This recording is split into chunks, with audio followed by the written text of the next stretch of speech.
This is Magnum Live Initiative Zero. We're doing something a little bit different today. We've got a couple people that I ran into in the depths of Discord that were interested in playing some Rifts. And Rifts is the first game I ever played, and it is a game near and dear to my heart. I've been running it literally since it came out. I got the first edition book of Rifts in 1990. That tells you kind of how old I am. And it's a kitchen sink game.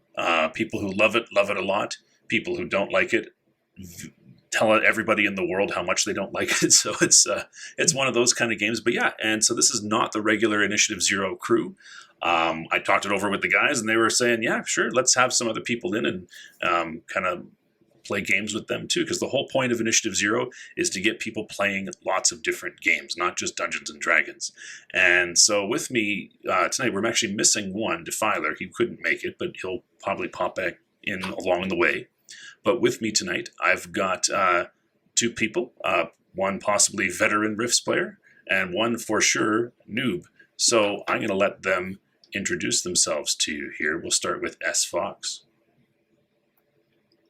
Hi, I'm the new player. I don't know. I've never played Rifts before. I've played one other TTRPG for about 2 years. It was Vampire the Masquerade, so that was pretty fun. Oh, such a good game. I know. It kind of sparked my love and interest in other TTRPGs. And when I heard about magic and apocalyptic world, I decided that Rifts was something I needed to try. So I'm glad that you started this game. Cool. Very cool. All right. And Sid, also known as Discreet Onyx Orb. Hi, I'm Sid. Don't really have a web presence, just a random guy on the internet. And I've played Rifts a couple times. I played it recently at a con, which was all right. And then I remember playing it, I think, in 92, and my character got killed by the rest of the party within 5 minutes. The rest of the party. Brutal. Yeah. It was a setup, I think. But I think it's a ridiculous setting. So fun things can happen, and I like the idea of just kind of generating random characters and then telling a story with it. So I'm very excited to see what we can do. All right, very cool. And so just to give the people that are listening an idea of what Rift is and what this game is going to be, I'm going to start out by just saying thank you for actually listening to us. Our numbers are growing slowly, but if you like this one, give us a like. If you really like us, give us a subscribe. You can always follow us on Twitter or in our Discord, which is also slowly growing. But hey, trying new things. And this is really a learning opportunity for the people that watch us. So we will kind of explain things going along the way, particularly for Ashley's benefit, because she doesn't know, and for everybody else's as well. So Rifts is, like Ashley said, post-apocalyptic. What happened was, somewhere along the line, a whole lot of people got killed all at once in a nuclear war, and that released magic back into the ley lines that crisscrossed the earth, and that opened up, that surge of magic energy opened up tears in space and time known as rifts, dimensional rifts that allowed monsters and terrible things to come to the earth. And basically that, coupled with all of the strange energies and stuff like that, basically destroyed civilization as we knew it. Now, it destroyed a future civilization, so there was all sorts of advanced tech, and so humans survived by kind of clinging to that advanced tech, and or being transformed by the energies themselves, learning how to do magic and psionics and the like, and they survived and kind of remade North America and the like. Now, in this game, you can pretty much play anything. Okay, so I'm the game master. I'll describe Defiler's character, who will probably be very silent in this game, but he's a cyber knight, which is kind of the Rift's version of a Jedi.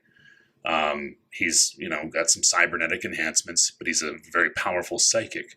and he can create an energy sword out of pure psychic energy. And he's basically the noble kind of knight errant that roams the countryside, defeating evil and such. Sid, what about your character? Tell us about him.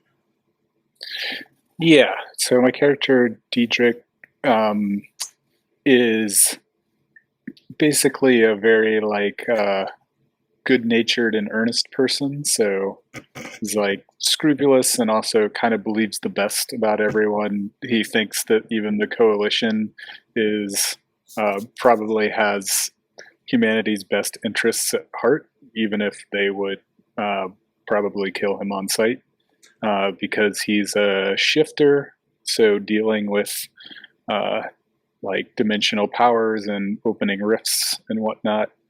And he has quite a degree of magic ability with spells and being bound to dimensional powers. Also he dresses like a cowboy, and he's kind of a little bit vain in terms of what he looks like. He rides a piebald horse named Mayberry and has a magpie familiar that follows him around. Cool. Totally inept in physical combat or anything like that. But he can stay on his horse, barely. That's good. That's good. Get the high sides on the saddle, right? Yeah. There you go. Cool. So he's a shifter. So he's a human that is basically a magic user, right? And yeah. Cool. And now this coalition that you mentioned is this group of humans that are very humanocentric, that think that that Earth is human, and they're going to take Earth back eventually using high tech against magic. So they have all sorts of robot vehicles and the like that they take on. They take on things like Ashley's character. Why don't you tell us about your character? Sure. So my character is a dragon hatchling. The hatchlings eventually grow up to be extremely powerful dragons. So different species of dragons. Mine is a Flamewind Dragon, named Adine. And she's been alive for 29 days, so very, very young. But she has a lot of different abilities that she can do, even being so young. So I guess we'll see in the game what she can do. I want to leave it a surprise. So this is the kind of game that you get, though, in Rift. We don't have a huge tech component in the party, but they'll encounter technology as well, and it's everything. It's robots, dragons, magic users, psychics. We're going to start playing in the New West, which is basically a Western setting, thus the cowboy attire for Sid's character there. It's a cool game in that sense. You can kind of play anything, even a dragon, which brought no end of joy to certain players here. So so I'm just going to give you guys a quick idea of where you are, and you guys see that there pop up on your screen. Yep. Okay. Yeah. And so you can see the city of Tolkien up in the top left corner, and that is basically Minnesota St. Paul. Built on the bones of that is this magic world, or community, city of magic. And you can see Chi-Town down there with the big star. That's the capital of the coalition. And from there west into Iowa, that's all a coalition state, just south of Tolkien. And, well, the coalition's goal is to really take back everything. And so that means destroying Tolkien. So they're kind of moving across the border of the Iowa-Minnesota border there, which isn't really a border in this day and age. It just happens to be kind of where they're staging things. And your characters are among a group of people that have decided to head west and get out of Tolkien before something bad happens. And we'll just take a look at this one. So you can see, again, Tolkien has the star on it in this map, and you're heading west. and for about 3 weeks, it's a slow kind of wagon train idea, has been heading west, hitting the Missouri River, crossing it, and going into South Dakota, or what used to be South Dakota, where there's settlements and basically nobody really is, right? That kind of pursuit of freedom and lack of oppression that kind of characterized the original colonization of the West. So that's kind of what's going on here. You're going to be part of a sort of wagon train, or maybe, secretly following a wagon train if you're a dragon hatchling, instead of, oh my God, a dragon. But yeah, so that's kind of where things are going to start off. You have been part of this. So why did you get involved in this? I'm going to start with Defiler's character here. I believe his name is Jad. Let's see. Yeah, Jad Fleer. Jad has basically decided to accompany this ragtag group of ATVs and horse-drawn carriages, horses, hover trucks, covered wagons, like a whole mishmash of different kinds of things, in order to basically to just give them some protection, being that noble knight that he is. That's kind of why he's along on the track here. Why would I can't remember. Adrion? Yeah. Yeah, Adrion or Dietrich. Yeah. Yeah, so I assume he grew up in a small town and went to Tolkien to learn more about magic, and his real motivation is to see new worlds and explore, and so it just sounded like an adventure. Getting away from what might be fighting is probably a good idea too, and to kind of explore and see what's out there. He might be actually from somewhere in the South Dakota area, but probably hasn't seen very much of it because everything's so isolated.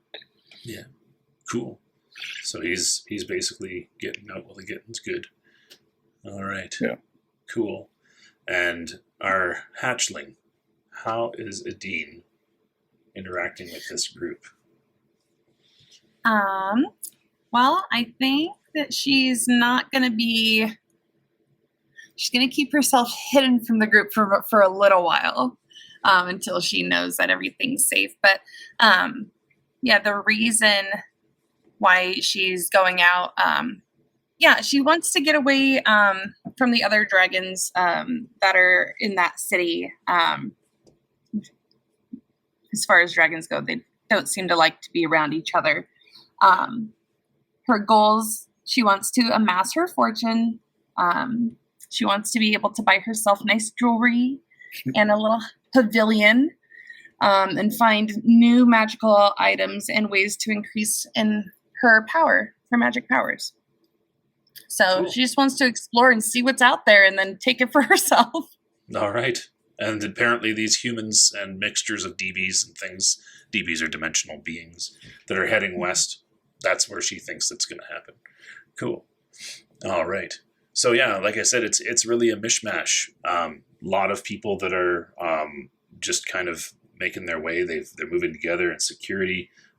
Some vehicles are mega damage capacity vehicles. Some are old mega damage capacity vehicles that are being drawn by horses. So the engines aren't working, but the wheels are moving. It's in neutral and being pulled by horses. That sort of thing. It's really not a high tech group of people they're making their way.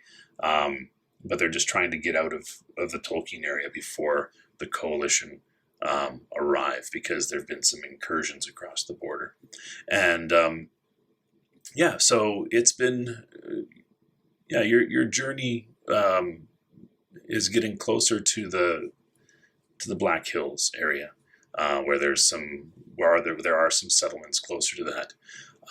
And as you move along, it's a nice day on the prairie, as the sun's high in the sky and the like, and you hear a rather loud sound kind of break through the sky, and you see they can't fly super high, but what you see are two things that look a little something like this. Ooh. Kind of flying above, and they seem to be making passes, and because you guys are a notable object on the prairie, this train of vehicles, and just kind of swooping overhead and the like, going back and doing flybys to make sure that they can identify just what's going on down there. What are you guys doing at that time? Not subtle. No. How high in the sky are they? Oh, their maximum altitude is only 500 feet. So they're very low flying. Yeah. But they can go about, cruising speed is about 150 miles an hour. So, Dang. yeah. So 500 feet isn't huge. It's, as high as some tall trees, but that's about it. So they're literally kind of coming up behind you, swooping over top of the train, kind of giving it a look, turning around and going back the direction that they came. And then they come back a little while later as the wagon train keeps progressing.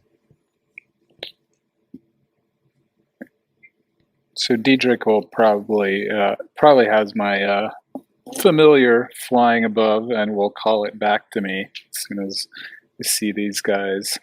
And I'm guessing on my horse, I'm probably faster than most of the wagon train. So yeah, well, looks like some scouts, maybe some military action, and can definitely overtake us very quickly. So I guess I'll ride up the line and see if anybody's trying to organize anything. I assume everybody sees them. So. Oh yeah, there's some people that are kind of panicking as the train kind of carries forward. They're kind of scrambling to kind of buckle things down because they probably figured they're going to have to put the gas in, right, and start moving a little bit faster. Of course, there's no road, right? It's just open prairie, so you can only go so fast if you're not on a hover vehicle or something. But people are doing that. There are some of the near the front. There are some of the leaders of the caravan here that are kind of talking amongst themselves as they they're on horseback as well. We'll say Jad, that the Cyber Knight, is also in amongst them. And they as you kind of get closer to them, they look over, right? So, Samus making a patrol is what one of them says to you. Yeah, should we try to restrain them, or just keep moving? Well, they can't be too far out from a larger group. Could just be recon. It's hard to say, right? I think we just keep doing what we're doing and moving in the direction of the hills over there. All right, I can send out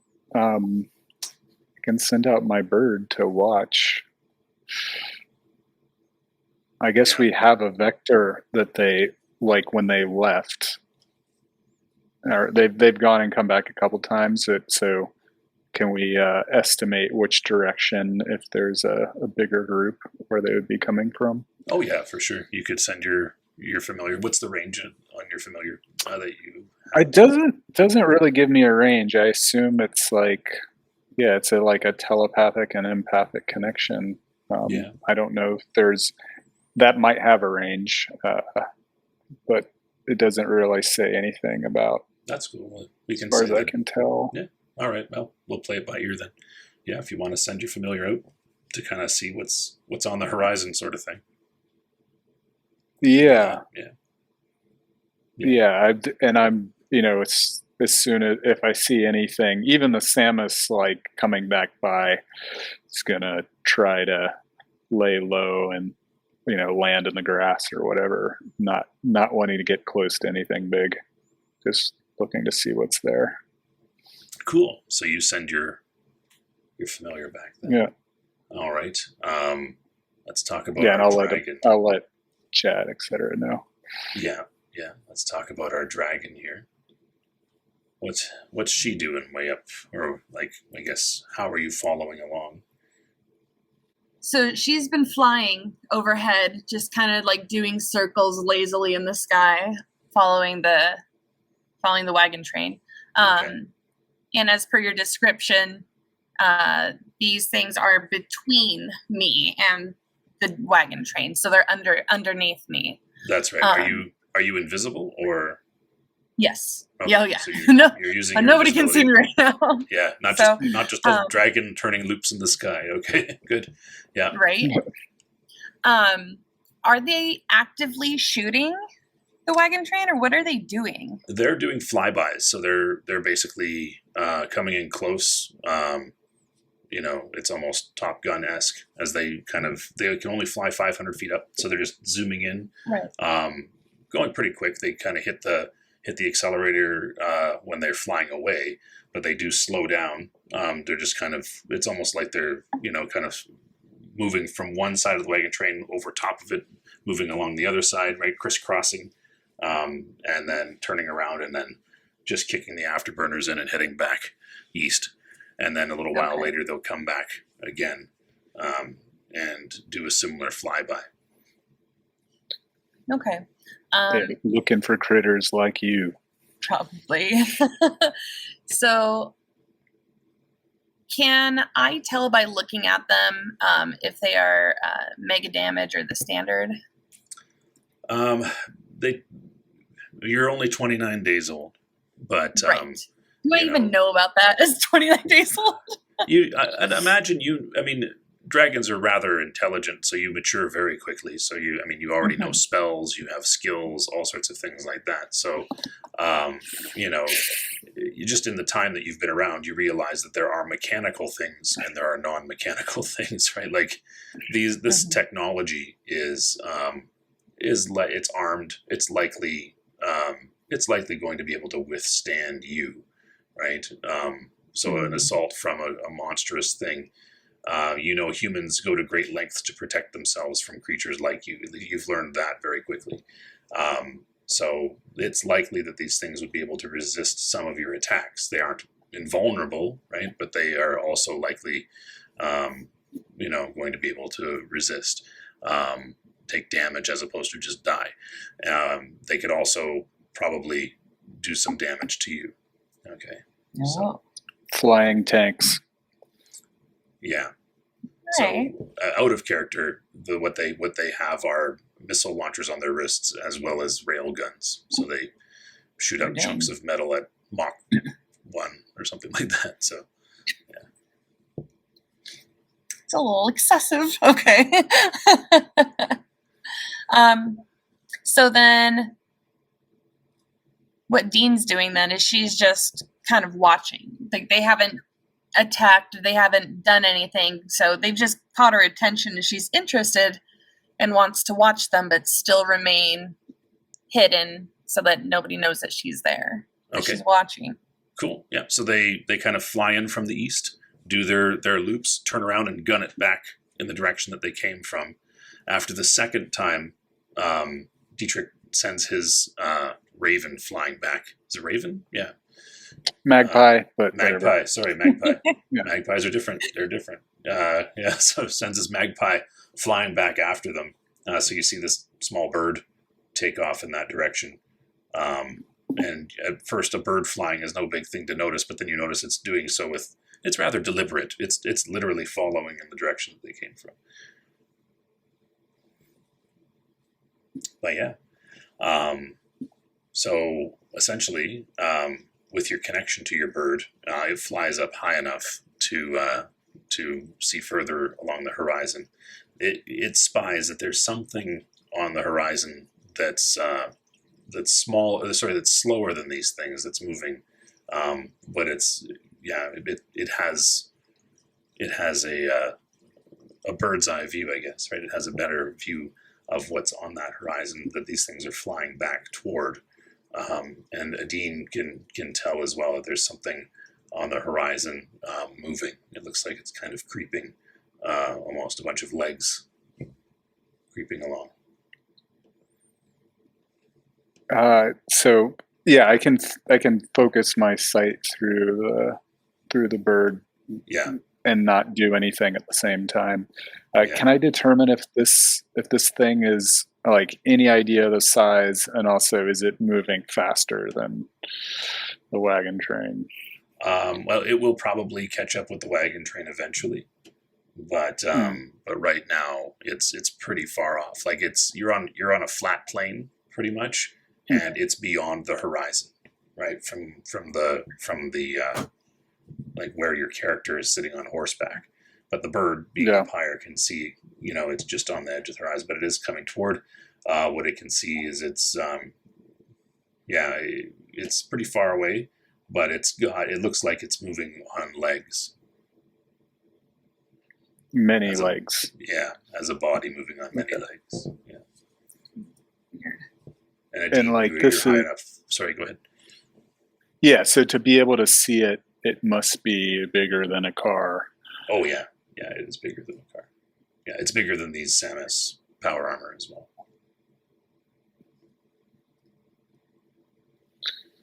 And Adine, you can see it a little bit more clearly being up further, but also being a dragon, you got pretty good eyesight. So it definitely is a larger kind of vehicle walking on legs. But it's still too far away to get the detail. Okay, I think that Adine is gonna fly towards the thing, still hidden, but she just wants to see what it is and get more information on it. Oh, sure. Yeah. You keep moving. You can fly pretty quickly. And you kind of turn around, head to the east. And what you see on the horizon is a little something like this. How many of those? just one of those. And the Samus kind of fly back in the direction of that, and then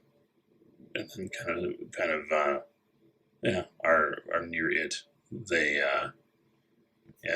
seem to land, and it comes to a halt, and they're doing something. You don't really know what they're doing over there, but are they like doing something like mechanically, or they just like stopped and aren't doing anything for a little bit? Like maybe they're talking. Yeah, it looks like they're adjusting things on their wrists or things like that. Like you're lacking a lot of detail. You'd have to get a lot closer to get the detail of just what it is that they're doing. But Gotcha. Yeah. Well, that thing is frightening. Yeah, Okay, and with Adine's limited life experience, she has no idea what this thing is. This walking vehicle. No, again, it's a mechanical thing. Like if the Samus, they roughly are a little bit like it shows the size of it compared to a man in the picture, right? Right. So it's about 30 feet high, right? When it's upright, when the legs are extended like that.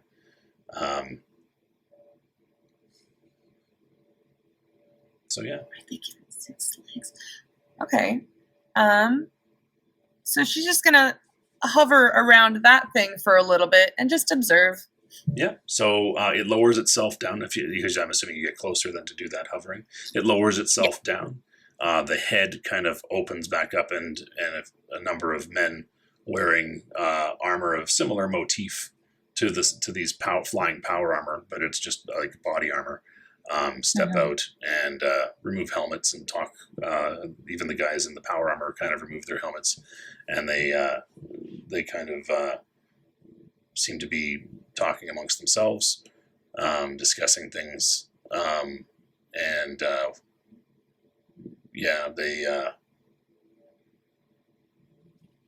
they seem to be just kind of trying to figure some stuff out, right? Like they're having a conversation. Okay. Well, she definitely wants to hear what they're talking about.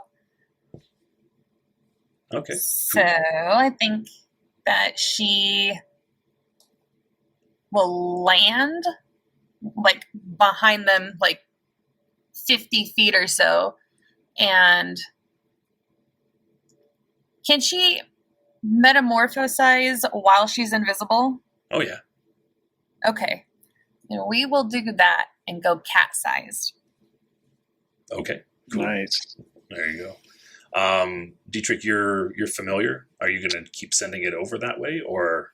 No, I'll call the bird back Okay. as soon as I get a idea of this thing's size, and I'll tell Jad as soon as it's on its way back. I'll tell Jad and the other leaders, like, they got a crawler that's following us, maybe moving a bit faster.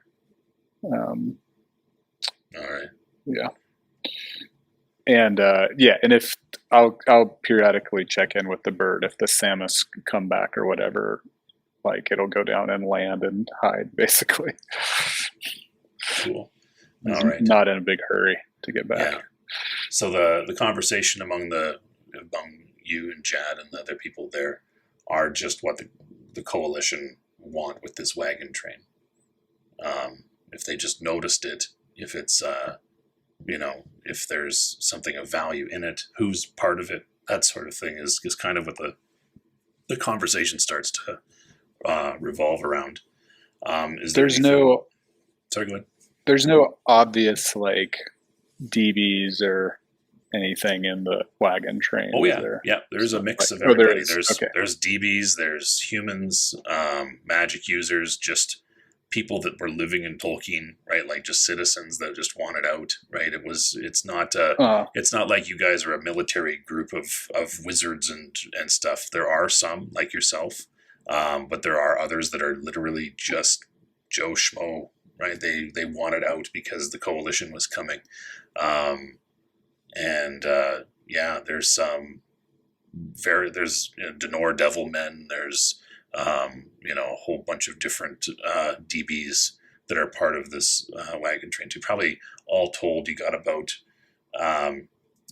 probably about 50 people make up the train here that's going west. Maybe between 50 and 100. So enough vehicles. The vehicles are full of people. Like it's not like this one dude in his dune buggy sort of thing. Like there's people that have strapped other luggage onto it, and they're all kind of squished in, trying to get west faster, sort of thing.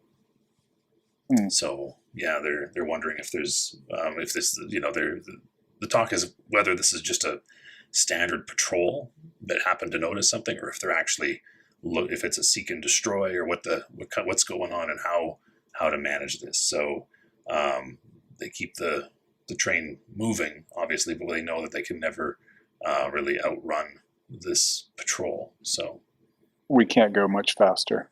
You could. You're going to definitely leave some people behind. Like some of the things are faster than others in this train. So some people are. Even some people have already kind of taken off, right? Somebody on a hover cycle just said, "Screw this, I'm gone," right? And went off on their own, sort of thing, which is not wise, but they didn't want to risk it. So we'll want to stay together. Yeah, I think we should just wait to see how aggressive they are, and whether we need to call down some retribution. Oh, sweet retribution. Cool. All right. So we'll jump back to the now cat-sized dragon hatchling, invisible cat. So you want to sneak closer, I'm assuming. And, I think, as an invisible, quiet cat size, I'm going to go right up underneath that crawler thing. Okay. Just see what it is and hear what they have to say. Cool. And you do get closer. It's detecting an invisible cat. I'm not even going to say roll anything. I'm just saying you're an invisible cat. You're probably not going to be noticed.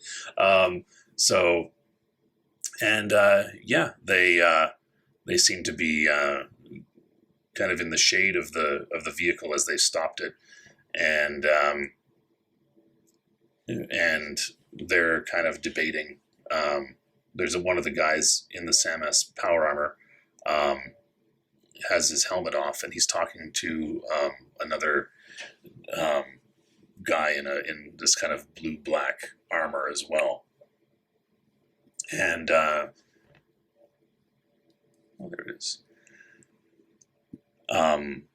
Yeah, he's got a different kind of helmet on. Their helmets seem to denote their rank, right? Kind of the shape of their helmets.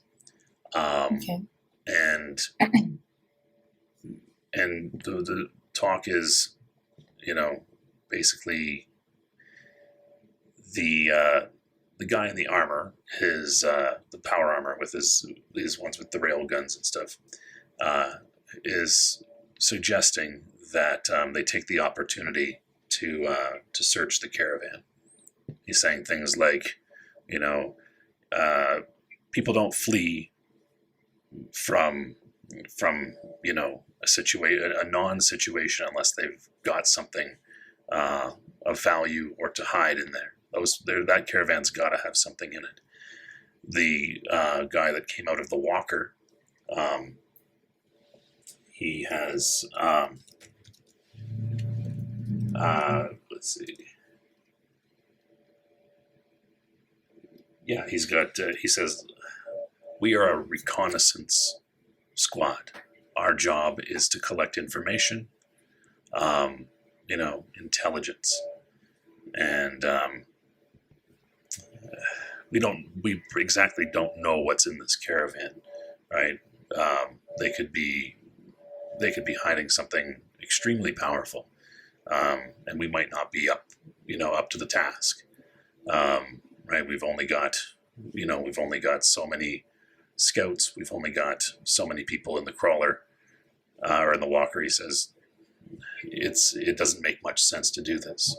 And so they're having a bit of a debate on what to do. He also says, look, I don't want to pull rank here if I don't have to. He calls him by his Jim or something like that. Like they're kind of familiar with each other, right? I don't want to pull rank if I don't have to here, right? But, unless you can give me some reason why we should, take this out, it's just a bunch of people going west, right? And so that's kind of the debate they're having amongst themselves. Okay. I think Adine will sit there and just keep eavesdropping until they come to rock solid resolution on what they're going to do. Okay, cool. Yeah, and from the northwest, you hear a sound. It's another SAMS suit flying in, and it joins them when he lands. It very much sounds like the stormtrooper talk in Star Wars, right? Like he can broadcast his voice with the helmet on still, and he says, "A hover cycle broke away. They got to be hiding something in there." Right, it's currently heading north away from the group. Should I pursue? And the SAMS guy with his helmet off looks at the commander that came out of the walker and says, "Well, there's your evidence. Somebody's got something to hide." And he says to the one SAMS that still has his helmet on, "Go check it out." And he nods and literally jumps into the air. His rockets kick on and he's gone. So, jump back to our shifter. That hover cycle that took off to the north. It's moving quickly toward the horizon, and you can pretty much. Can you hear through? Do you have to change your perspective to hear through your bird, or? Yeah, okay. Yeah. I have to like basically take no other action. Okay. Yeah. But yeah, so I guess there's a good. We'll say that you guys can hear the roar of the jets of the SAMS that's now kind of in pursuit of that hover cycle that went off on its own. Mm-hmm. I don't know that person, do I? You might. Do you? I don't know. It's up to you. Is that a guy that you want to know? Probably not. No, okay. Probably not. Just some dude. Yeah, I would say. We should stay together.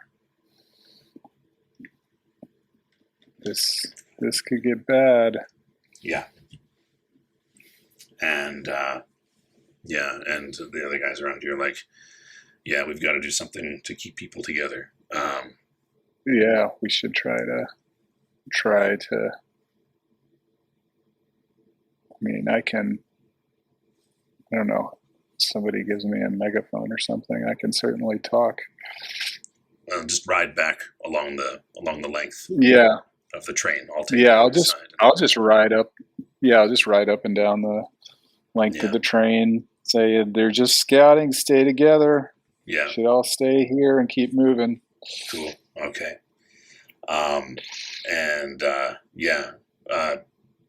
In the distance, you do hear the sound of a rail gun opening up, and and an explosion in the north. Yeah. Okay. And then just the sounds of engines. No more fire, right? No more gunfire. And you can see again in the distance along the northern horizon a small man-like figure flying back to the east. Okay. Well, I'll ride back up to the front and see what the others think. I mean, they're definitely aggressive, and we don't want to lose any more people like that. Yeah. What options do we have? What are you capable of doing? Well, I mean, if it's just 2 power armors and a walker, we could probably take them out with magic, but it could get messy. And I mean, I guess they do want to fight. Well, but ideally, we'd rather have no one hurt. Mm-hmm. Do we have any way of protecting the train? Any sort of? I can make a shield for some of us, like, maybe to defend against whatever guns that walker has on it. But the power armors we'll have to deal with them too. So, I can't really sustain the shield for very long, so it probably wouldn't be that useful. But we could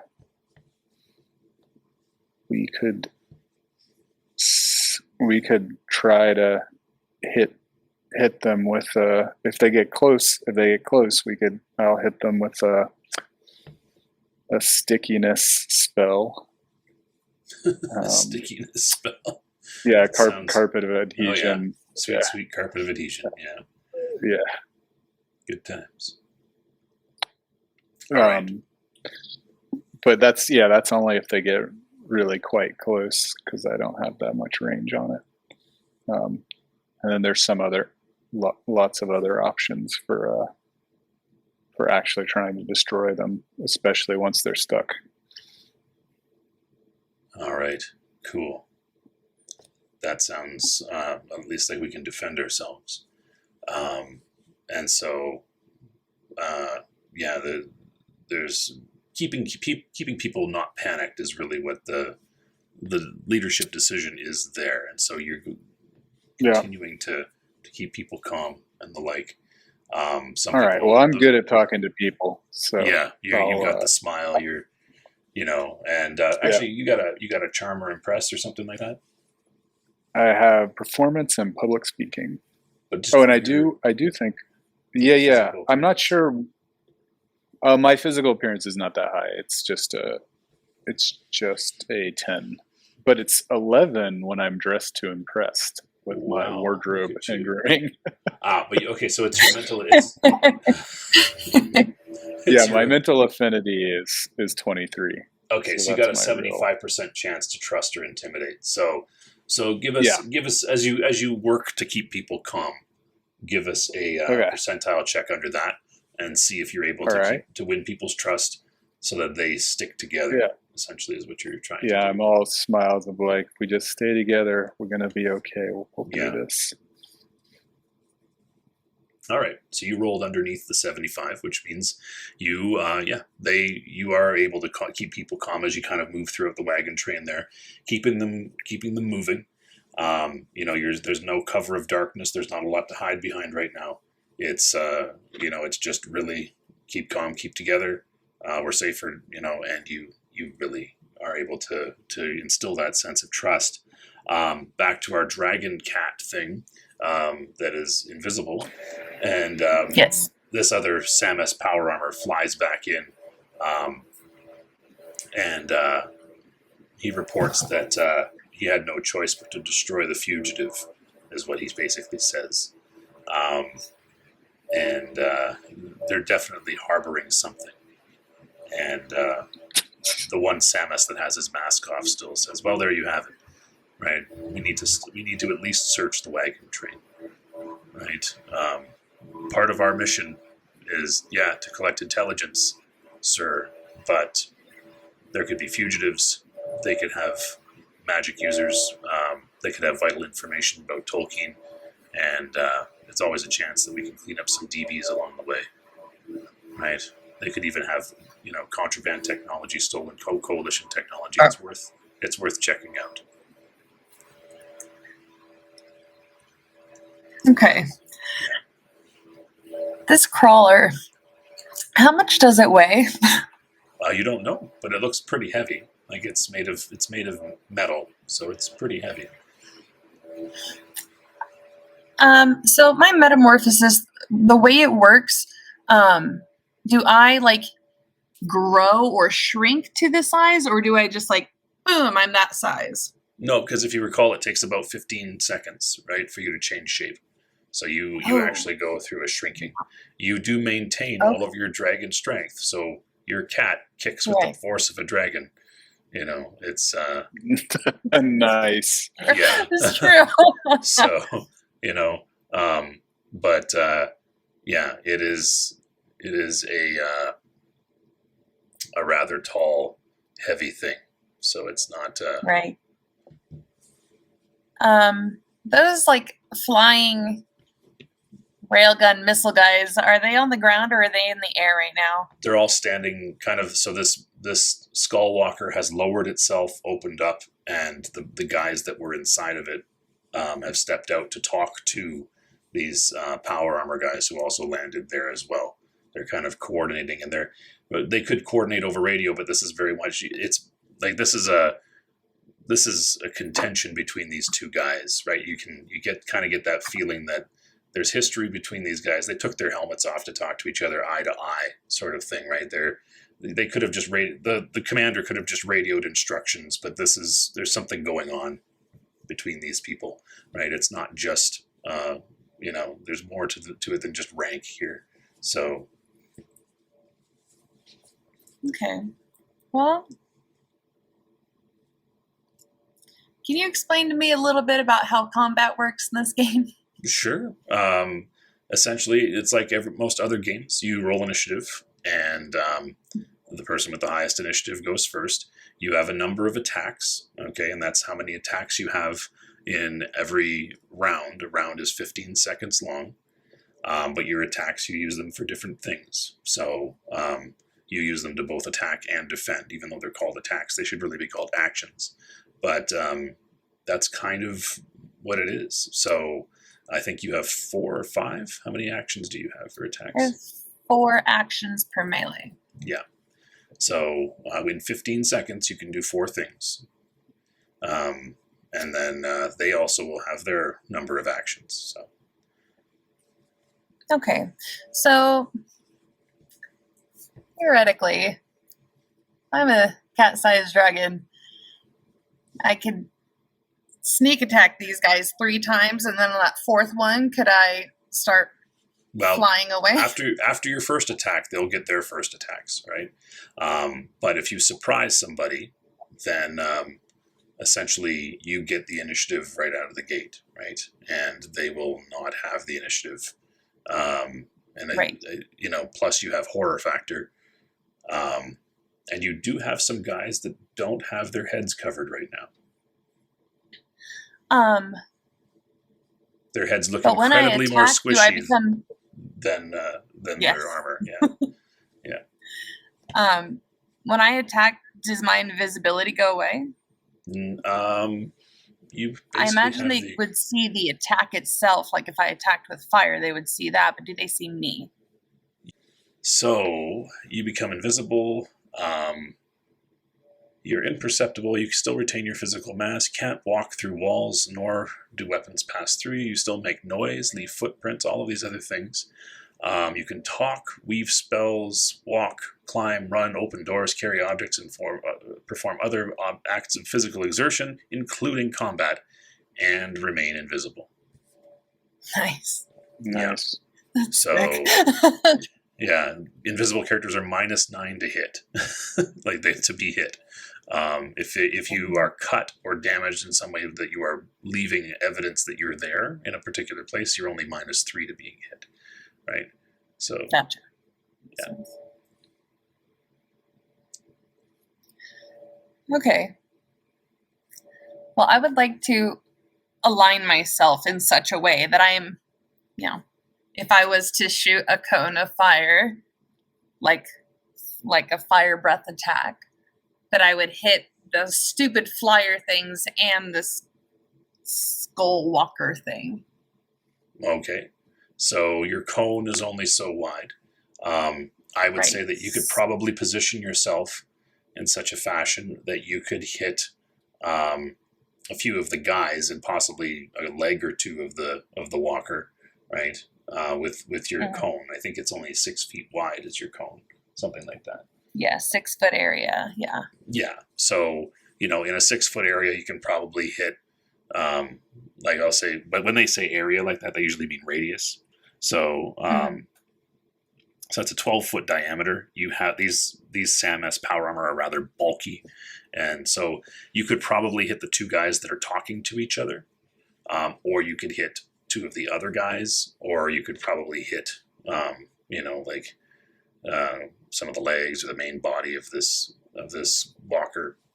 But yeah, my priority would be to get the flyers. Okay.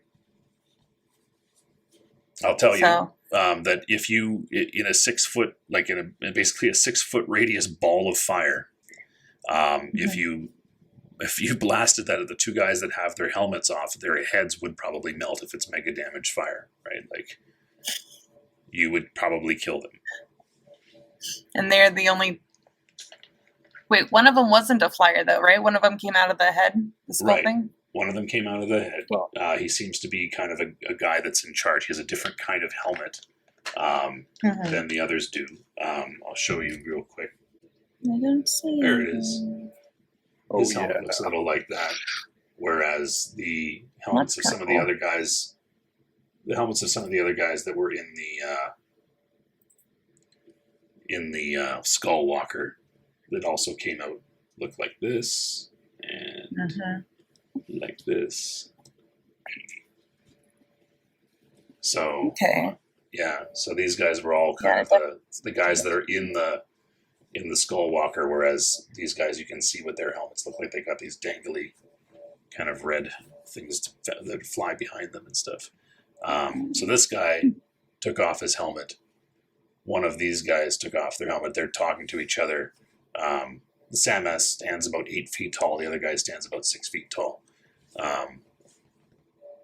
And they took them off so they could basically talk to each other face to face. Like they obviously don't like each other. It's pretty evident based on how they're kind of talking with each other. And the SAM-S tend to be kind of have the other SAM-S's back.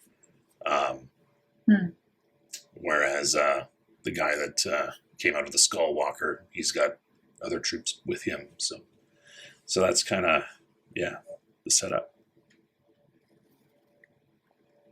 Okay.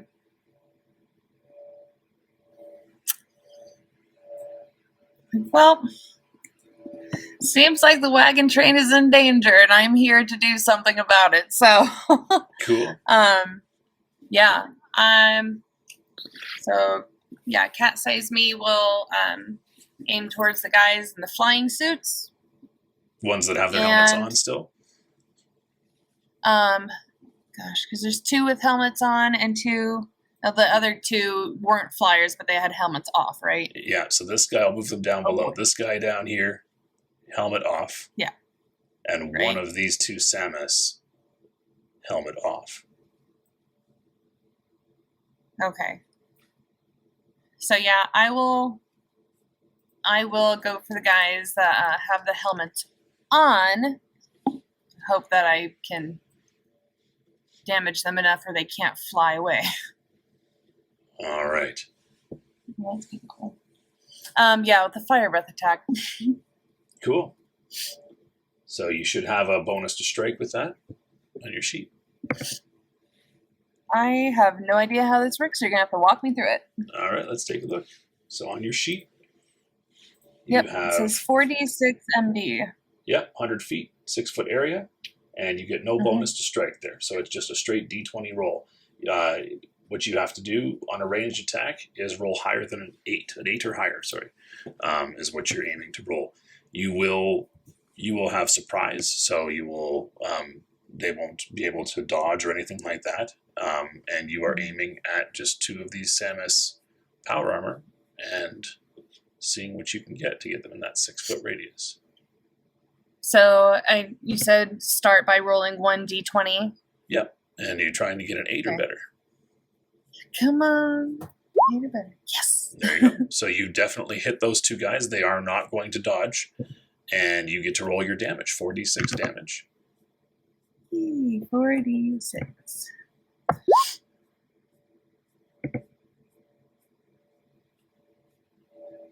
13 points of damage.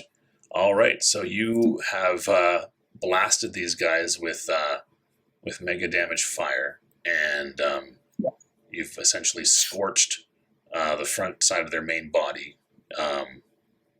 Right, you've basically contained them in an area of flame, and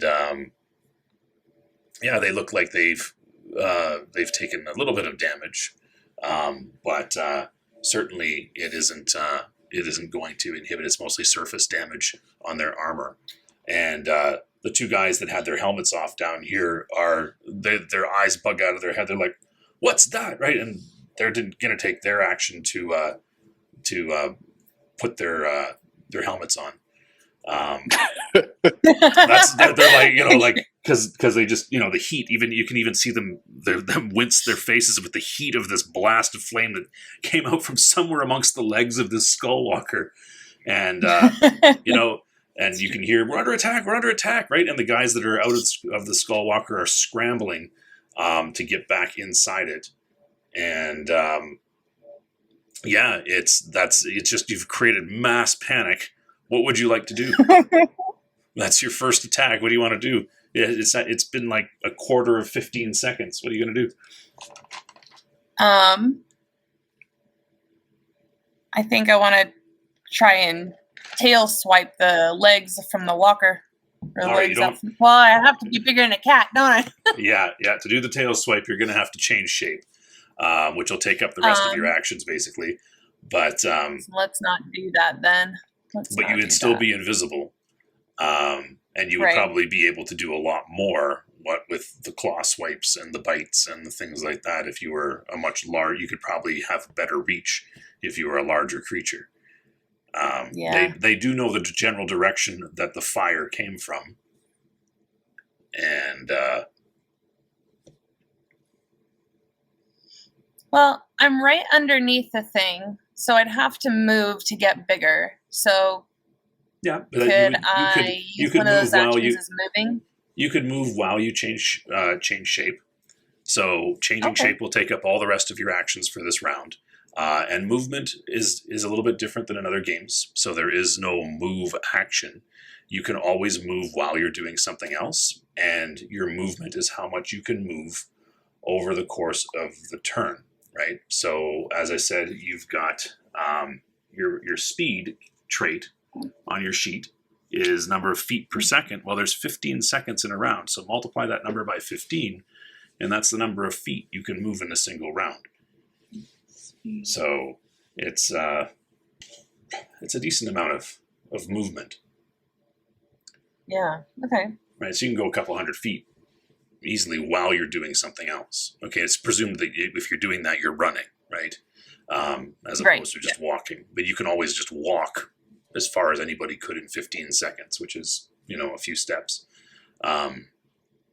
So that's kind of what it is. So if you're scrambling to move and change shape, you can easily get out from underneath the lowered walker and turn into a different, return to your normal size while staying invisible.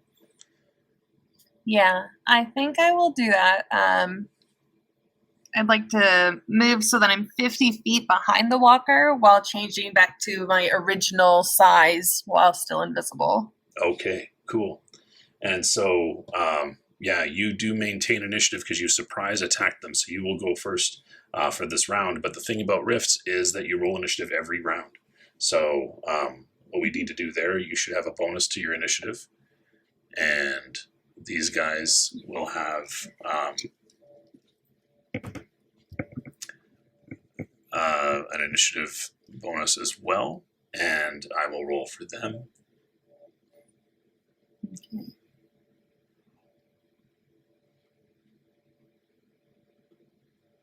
Do I roll first or? Yeah, go for it. Doesn't matter who. Okay. Whoever's ready first. And it's just the D20, right? Yeah. Oh my God. I think you may not be going first. I think you might be right. There we go.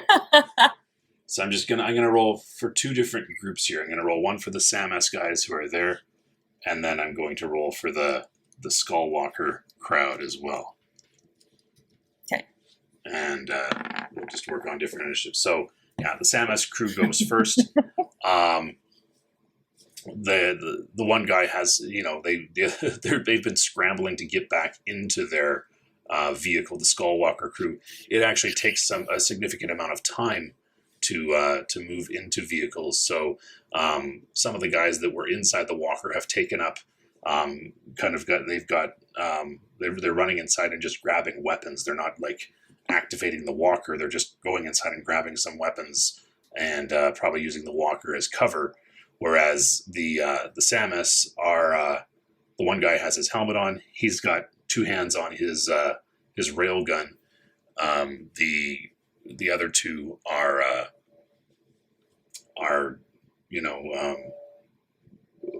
all just doing the same thing, and they are scanning the area. They are looking around intently, trying to locate you or anything. And you scrambled pretty quickly. I'm just taking a look at what these armor have. And he says missile barrage is what they say, right? They're aiming away from the walker. They move away from the walker and kind of aim in the general direction that you ran. And they will each of them will roll to fire. They kind of point their left arm forward, and you can see two kind of little holes on the top of the left arm, and each of them fire a missile in your general direction. Very nice. There's one.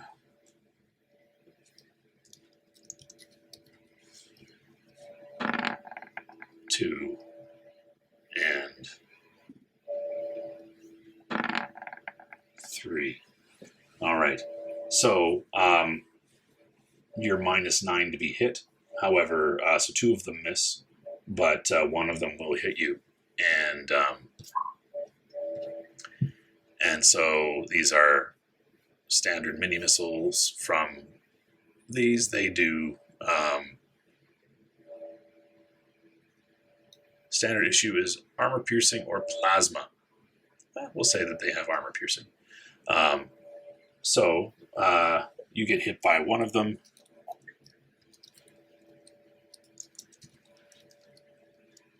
And you take 10 points of damage as the missile bites into explodes and sends shrapnel into your body.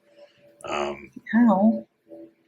Yeah, that was the low roll, so you take 10 points of mega damage from that. The other ones explode nearby, but they don't seem to have a radius damage. So they're very kind of, but they blow big chunks of, of land away. And I rolled again for some reason. That's weird. Anyway, so that's what happens to you there. Back to Dietrich, you can hear explosions off in the distance. Something's happening back in that direction. Yeah, so I'll have the bird turn around and start going back towards it to see if I can see anything. All right. Get any visual. We're definitely going to keep moving, though. Keep everybody together. Yeah, and that bird, once it even takes up over top, you can see that there's explosions happening over by wherever this thing is parked off in the distance, and it's you're definitely, something's going on back there with those coalition. You don't know if they're being attacked or they're attacking, but something's going on. And so we'll get back to the dragon here. I'll just talk to Jad and be like, there's some kind of fight going on over there, and don't know how that's going to resolve, but they're probably going to come straight for us next. Yeah, we should prepare. Anything we can set up for defense?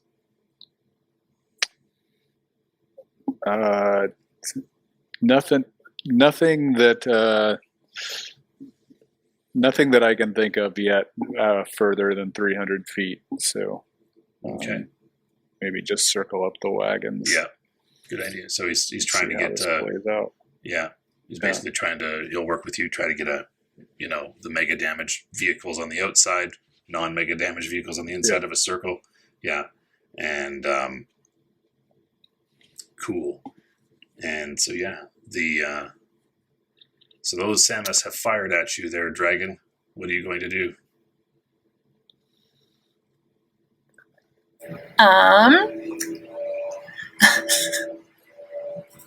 She's angry she got hit. It hurt and she wasn't really expecting it.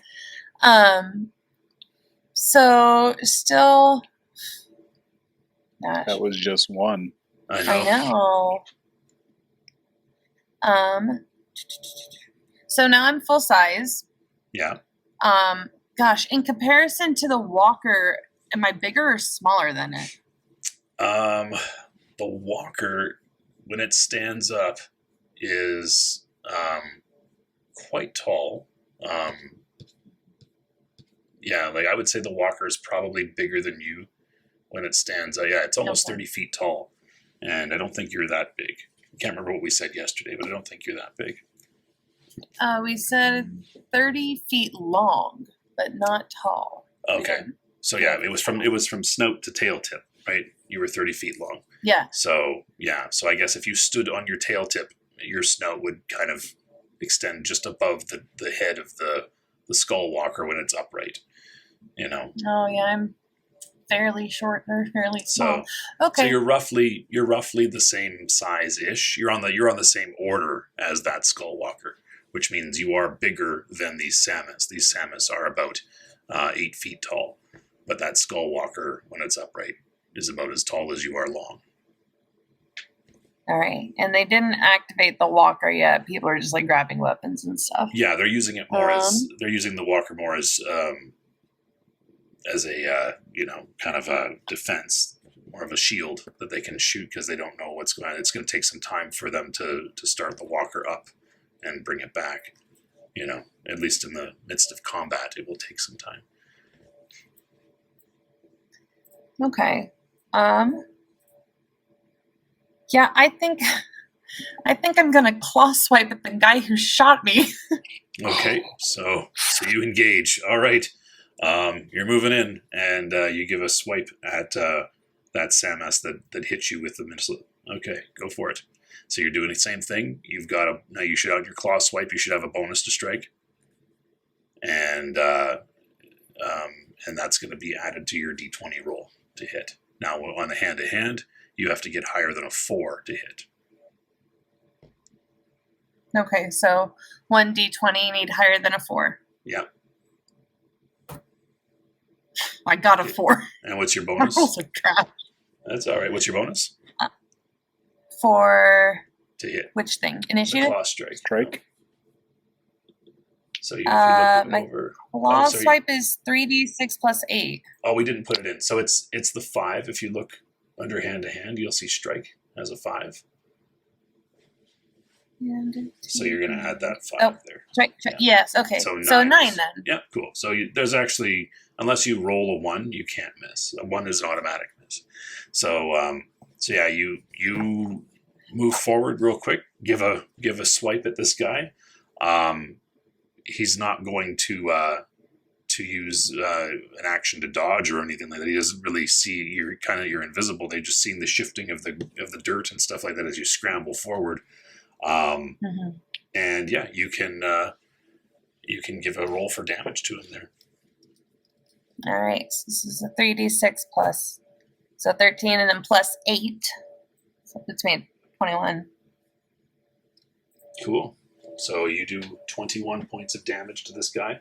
Previously, you had done 13. So you can see that your claws dig in to the chest of this suit of armor, and it staggers back under the force of the blow as well. And and you can hear him scream out to the rest, right? You know, we've got a supernatural, right? And the others will kick in their jets and take to the air on their. Well, even this guy on their action, they will leap up into the air to try to make sure that there are multiple targets that you would have to engage with. As they're moving, they're going to take shots at you with their rifles, their railguns, which is not likely to hit you, but that natural 20 always hits. So they're going to roll those d20s there and see what they get. A 15, a 16, and a 12. You're already -9 plus another -6. So the only one remotely close to even being positive after all the penalties is the one that rolled a 16, but even that is a miss. So you are missed by this barrage of railgun fire as they target the invisible dragon. But they are now definitely much higher in the sky and in 3 different directions.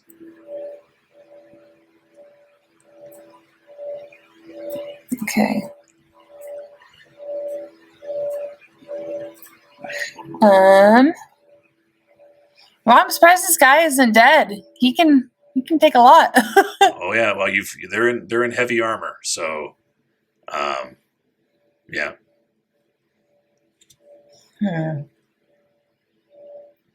Well, let's see. Sorry, I'm trying to decide what I want to do. The walker's probably a couple miles from the caravan, I'm guessing. Yeah. So it's a bit of a distance off. Yeah.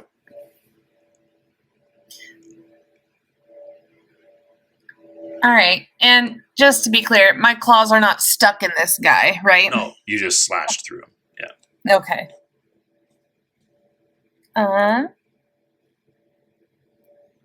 I think I'm gonna go ahead and tail whip the walker. Okay, cool.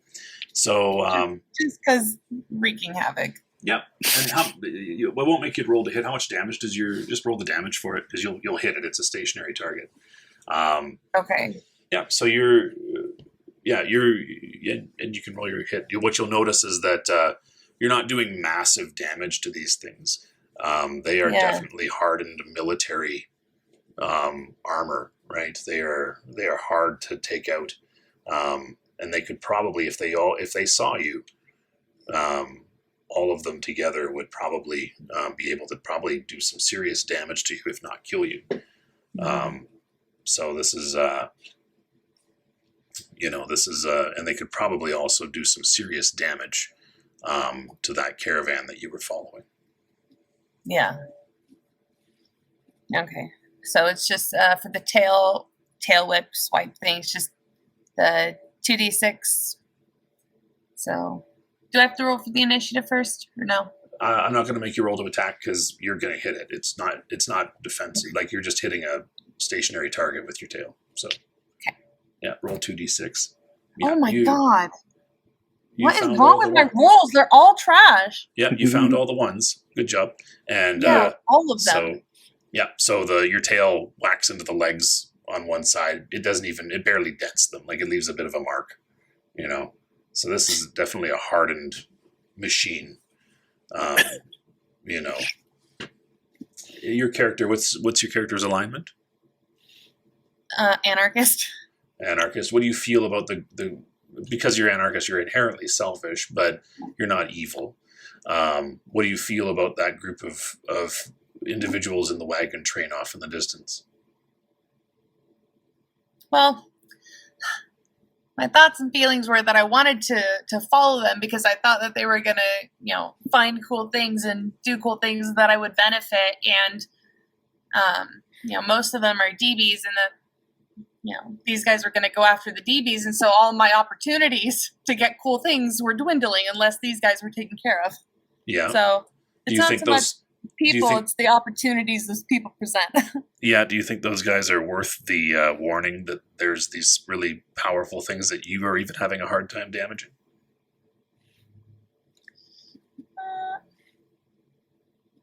Repeat the question one more time. Do you think it's worth that those people in that caravan are worth you warning them about this powerful group that you are having a hard time even damaging? Oh, I think that, them seeing the firepower and everything is warning enough. I think they know.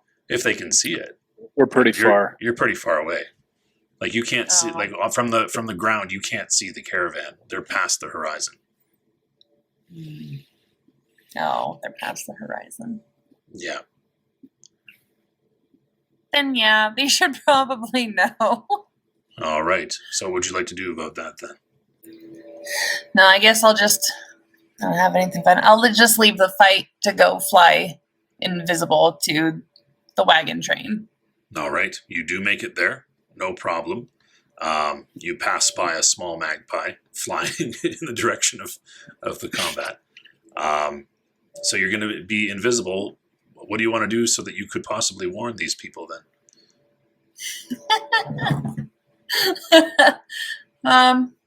So I'm going to fly to the head of the train or whoever looks like they're probably in charge. Yeah, there's a few guys, at least two guys that look cowboyish that are circling the train here trying to create a defensive structure. Okay. Now they can hear me talk when I'm invisible. Yeah. So, I think I'll say rather loudly so there's no question that they can hear me.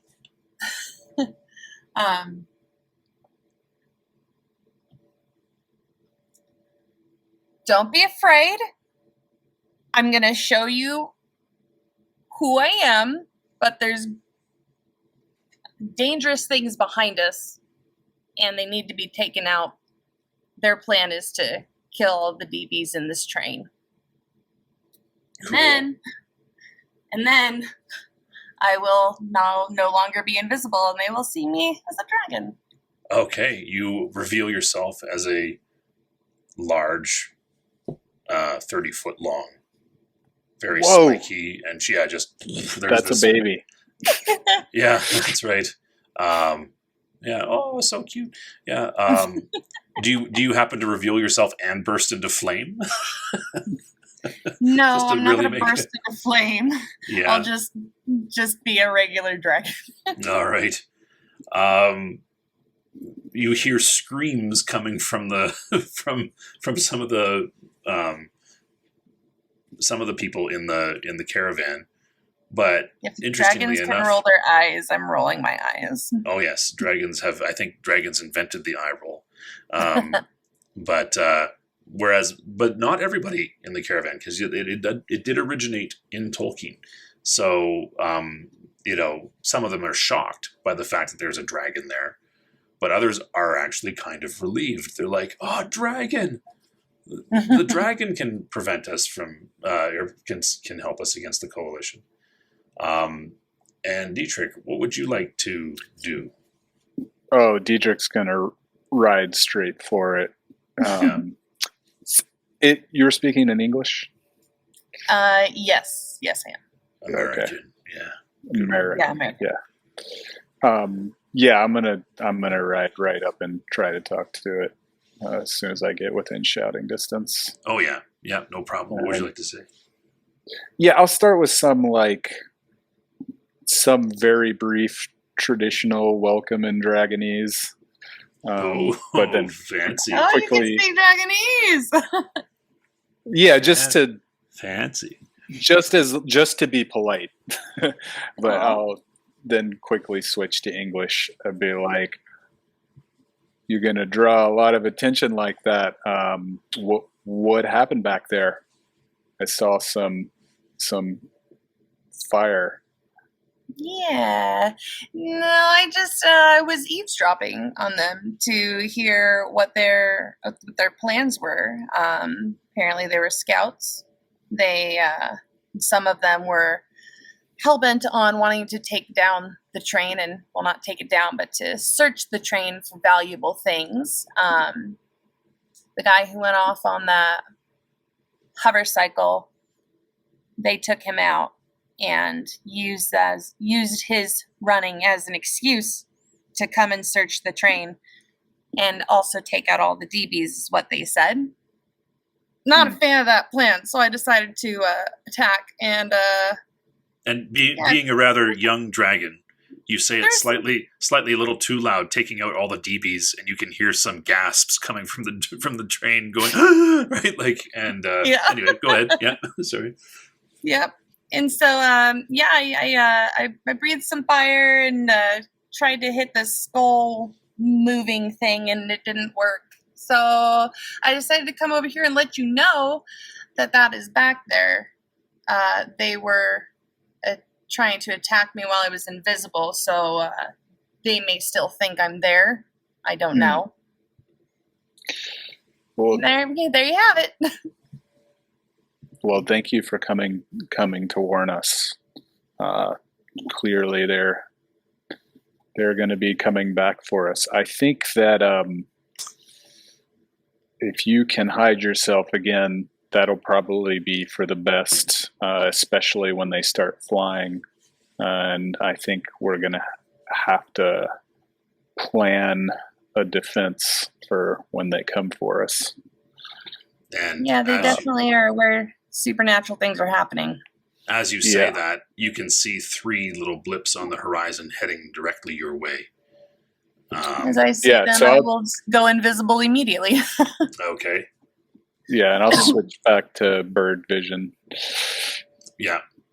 And your bird is flying still to the east as these 3 things come right at it and shoot right past it. Right there. Oh, shit. Yeah.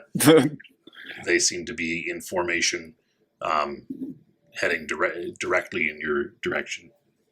Okay, so so they're probably like a minute away.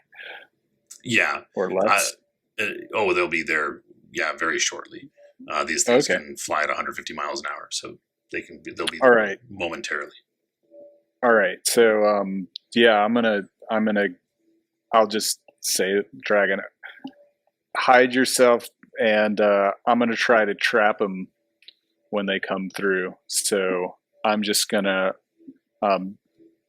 ride out like 50 feet, jump off the horse, and then I'm going to meld into the shadows if there's enough shadows in the grass for me to use there's probably a rise somewhere enough it's casting of a shadow. And I'll just basically keep moving at my foot speed and trying to get on a line between their vector and the caravan, assuming they're going to come right for it and do a strafing run.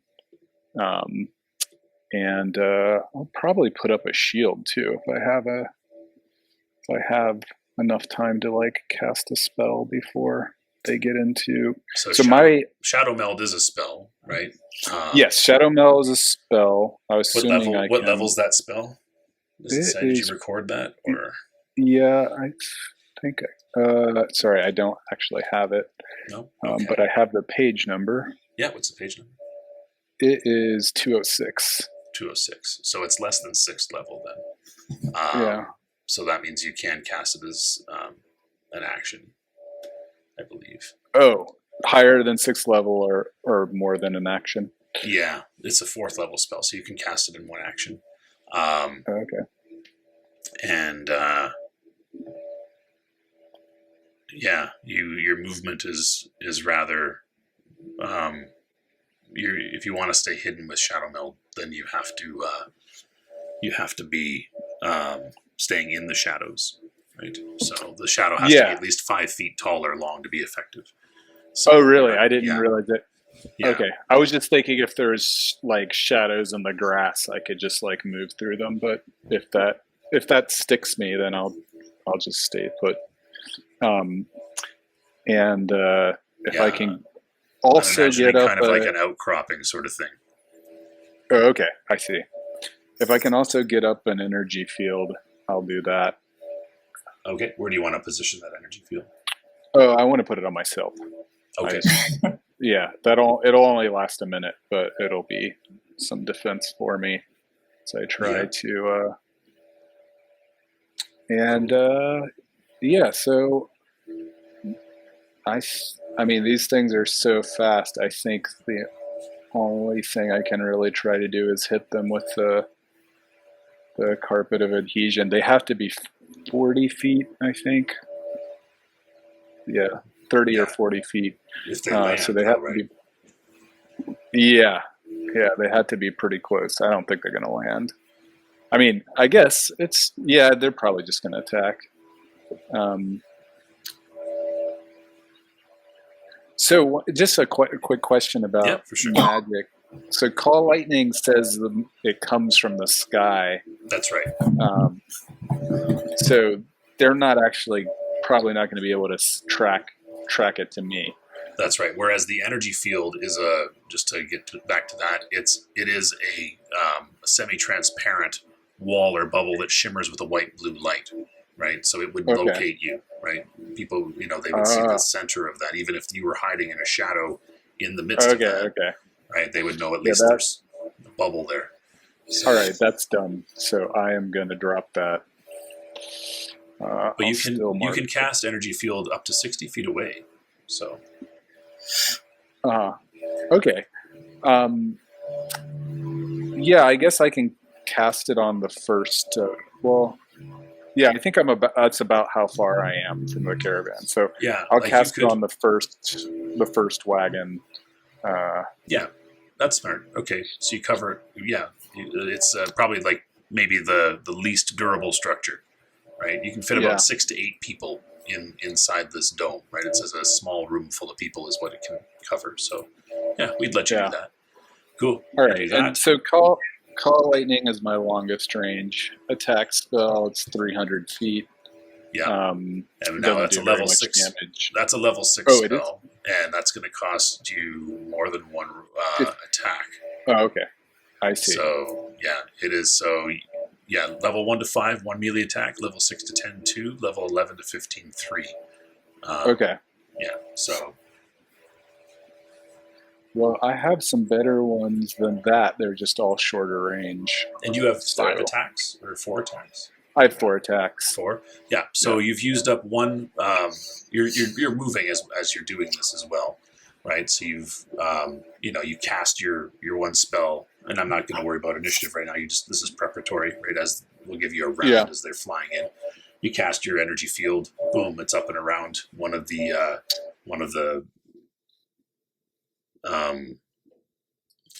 caravan things there. And hello, still with me? Yep. Okay, cool. It's just her background noise cut, so I didn't know if I lost audio or if I lost everything. You cover that one there. Are you doing the shadow meld still?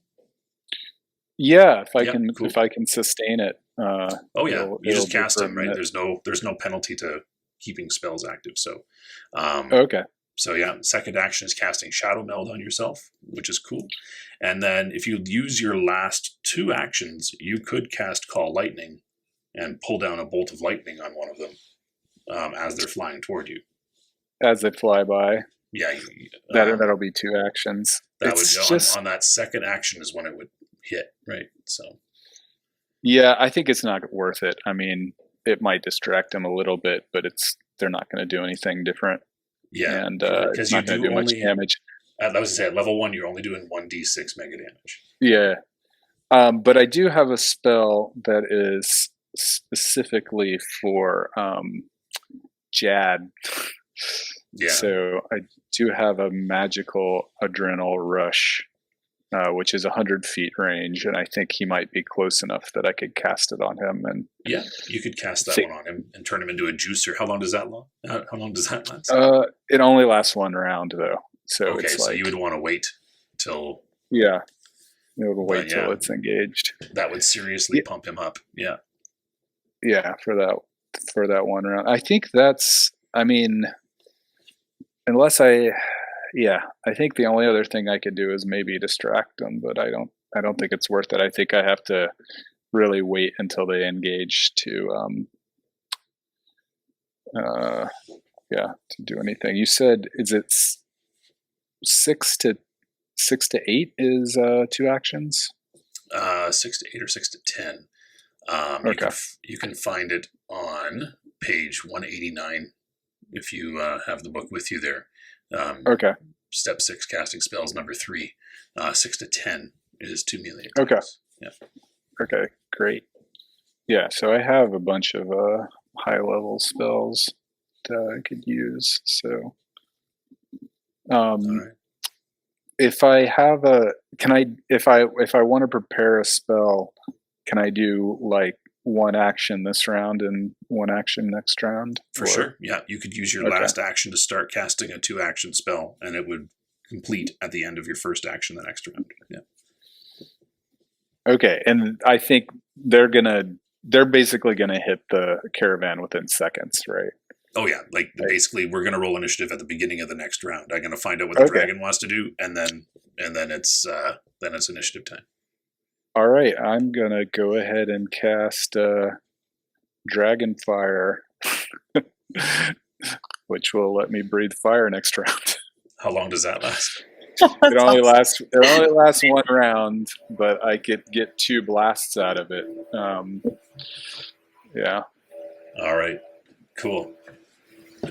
So it's basically when we do it that way, when it says you can do X number of things in a round, what we do is we basically split it evenly. So your first 2 attacks, one of those 2 can be a Dragon Fire Blast, and then the last 2 attacks, one of those 2 can be a Dragon Fire Blast. That's kind of, you can't do 2 in a row, right? So, all right, Dragon, what do you want to do to prepare? You've got some spells, you've got some psychic stuff. Yeah, since they're coming and I'm invisible already, I want to take to the skies to see if I can get above them again. Okay. And I have a question. Yeah.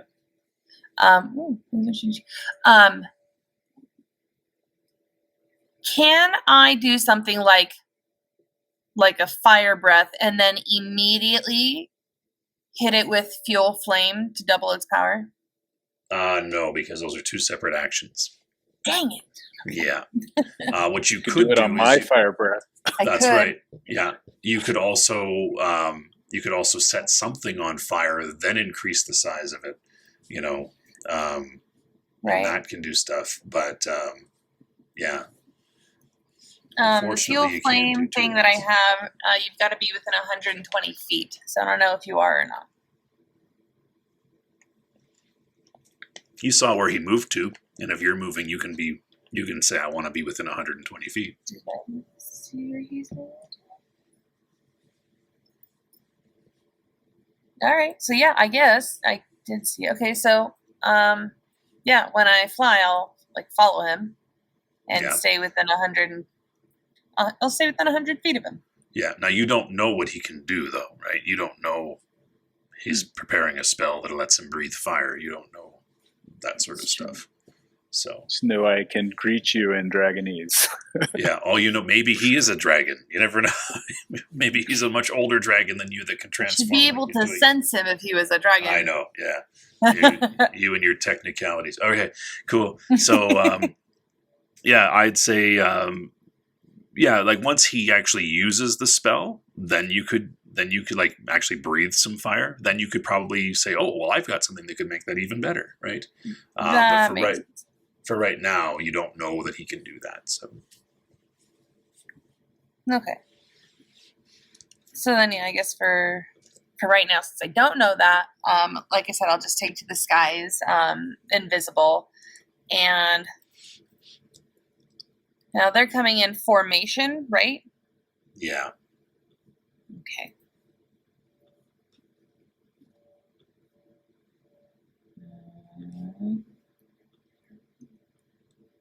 Okay, then I will just, gosh, and how fast are they flying? Like 150, you said? Yeah, they can go about 150 miles an hour. They're coming fast.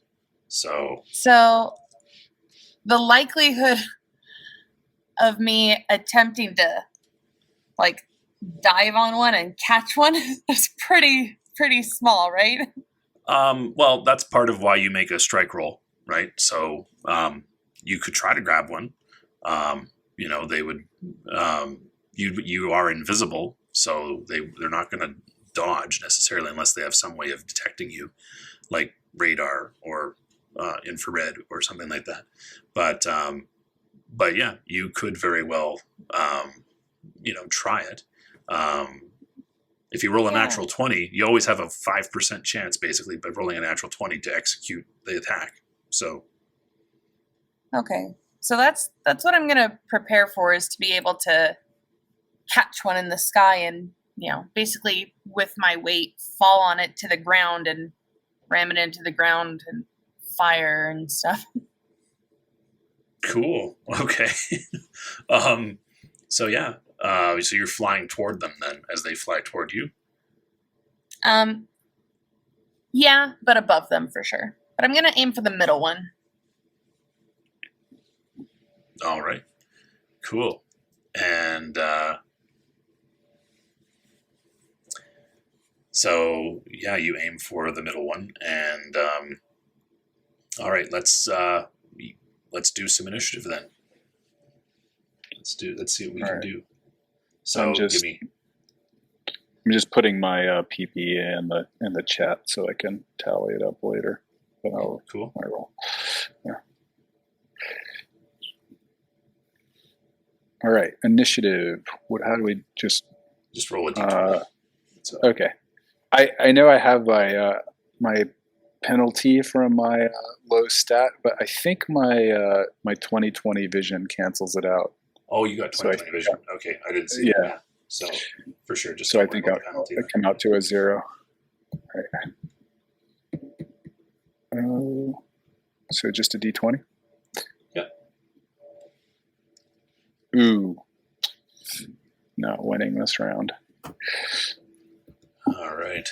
Oh my god, that is insanity! 3 ones in a row? Are you kidding me? Wow, that's terrible. Can I choose a different rolling system? This thing's awful. Yeah, let's get him out of the way. That's right. Get him over with now. Don't You're invisible, so it's fine. There we go. It's like, you rolled so low, you don't get to go. We got a 3 and a 1, and that's fantastic. I'm going to roll for these guys here, and I'm going to do it a few times. So there's a 13.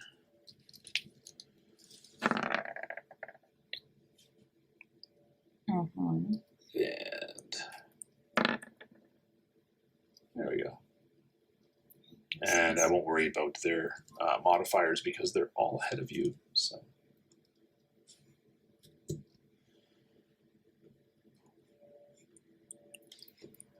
all right. So these things are swooping in, and unfortunately for you, they do have ways of knowing that you're there. So, Infrared. each of them are going to use their first attack to open up with their railgun. They're going to do a burst from their railguns at you, their Adine. So, That's messed up. yeah, a little bit. I'm just going to roll all the d20s at once. Oh. They're all going to hit you. Seriously? Can I have your roll system? You can roll to dodge if you want, but it's not likely going to happen. You're going to be so you're better off not wasting your attacks dodging. Yeah. It's going to hurt. So what did you say about rolling? Do I roll something? You could roll to dodge, but in this situation, I wouldn't. Yeah. They rolled too high. You're just going to waste your actions. Yeah. What's your bio regeneration again? Bio regeneration. 1d10. No, I don't know what this means. Let's see. Hello, bio regeneration. 1d10 NDC, which is your points per round. So every minute you get 1d4 times 10 back. So it's been a few rounds. So yeah, give me a d4. Roll a d4 and multiply it by 10, and that's how much MDC you regained. 20, so you're full. So, yeah, you're full. Okay, back to 200 then. Okay. Yeah, now I'm going to roll their damage, and you're not going to be happy. So they're all the same.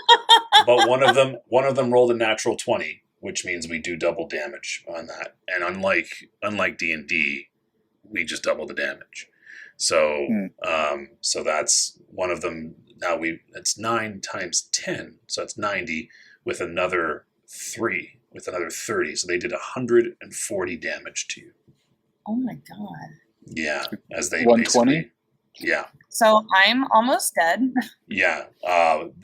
What you see, Dietrich, is you see the flash of their muzzle flash of their rail guns as they unload. The sound of them too. They're very loud, and in the sky ahead of you, you just see this mist of red blood blast from something invisible ahead of you. And they put a big blast in there. What would you like to do on your turn, Adrian? Oh, the ignorant, they know not what they do. Such a majestic creature, but also a baby and pretty dumb. So if I can catch one or more of them, if they're going to come by within 40 feet of me, I'm not sure how high up they are, then they're pretty low. Yeah, they're pretty low to the ground. Yeah. Okay. So yeah, I basically want to try and catch them with a carpet of adhesion, and then breathe fire. Well, you'd have to, like, carpet of adhesion is literally, they'd have to be touching it. Like, so if they're off the ground, they're not gonna. It doesn't. I can cast it on them. I think I can cast. So I'm looking at it. I can cast it on a floor, table, wall, or on a person. And yeah. Okay, so if you can cast it on them. I guess they won't get stuck till they land. But yeah. Right. Yeah. Is it possible I can stick them to each other? Or are they not? So it's 10 by 20. I don't know how close they are to each other. So could I maybe get 2 of them? I would say 2 of them are at least within 20 feet of each other. Okay. Yeah. So I would try to stick 2 of them together with a carpet, and then I'll breathe fire at the third one. So you won't stick them together. They'll just both be sticky, right? That's what's going to happen. Yeah. And then when they land, they'll get stuck to stuff. Or if they touch something, they'll get stuck, right? So that's what they mean by you can target a creature like that. You can make them sticky. Yeah. But, so it says it's a sticky carpet 10 by 20. I don't know if that means that it's just like saran wrap on whatever I hit, or if that actually is going to adhere them together. Yeah, like I don't think you can use it offensively like that as a kind of a stick bomb. I think it's more of a it's more like when they say you're targeting a creature, you can target an area. You can say I want to cast it on that creature. That's the center of it, or what? But I see. Yeah, it itself is not actually strong. It's just like a saran wrap that. Yeah, like every around. surface on that Samus would be sticky, and on both of them would be sticky. Okay. Yeah, I'll still do it. And then, and then my next action will be to breathe fire at the other one. Okay, so first action, cast it. Yeah. And you could possibly do it preemptively, but we'll just give it a cast. We'll see, because there is no attack roll for it. I don't believe they just it's just a save throw. Yeah. So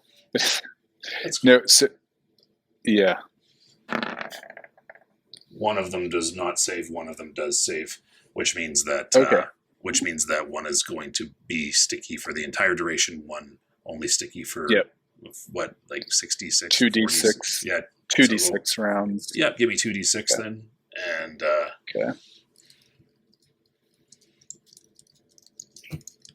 5 rounds. One's for 5 and one's for 10. Yeah, 5 rounds. Cool. All right, and that's your first action, and a dragon who is bleeding profusely and very angry. Yeah. Now you do have the ability to rob these guys of some actions and stuff with your horror factor, right? They'll lose initiative. They'll also lose an action. Oh, that I didn't know. Yeah, Nice. horror factor has the ability to really give you a bit of an advantage here.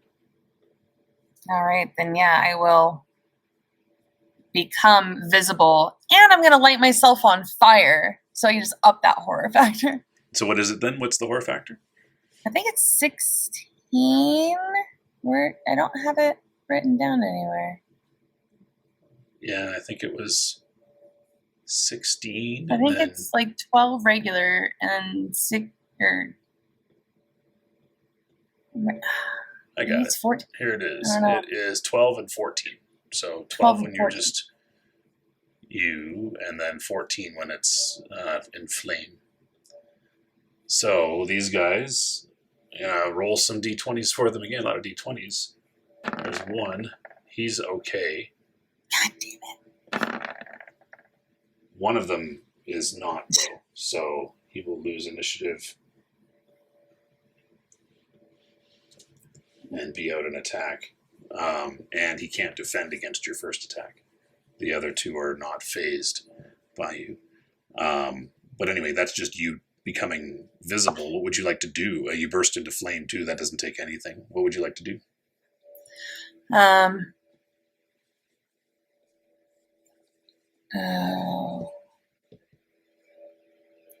So I am now on fire. Yeah. If I feel flame myself, I basically become twice as powerful with my fire attacks. The flame gets twice as big, and it does twice as much damage. Yeah. Okay. So that would be like, a fire breath or a flame breath would be twice as big and as powerful? Well, you would, if you cast it on yourself, just you bursting into flame there, right? You can't cast it on an instantaneous effect like that. No. Yeah, but if you're on fire, you could make that fire twice as big and twice as hot.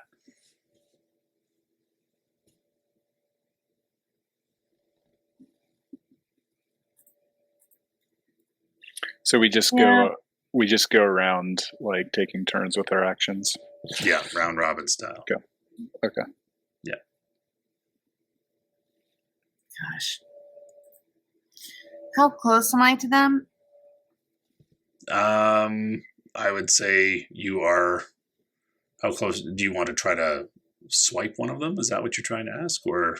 I want to like pounce on one of them and make them. like They're- fall to the they're- ground. They're flying by you, so you could try to grab one and do that. Yeah. Yeah.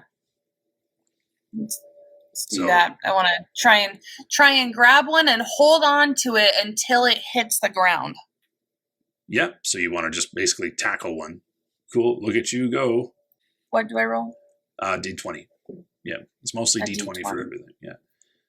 Oh, I See didn't if know you her. can grab it. Add your 5 to strike a 13. And I'm going to say you grab the one that can't defend against your first action, right? He just keeps flying straight. You grab hold of him. How much does your flame do? Flame aura? Should be I under don't powers. think we have that written down Be anywhere. under powers here. Flame breath, fire breath. Flaming scales. Yeah. 2d6 or plus 2d6. So roll 2d6. That's how much more mega damage he's going to take.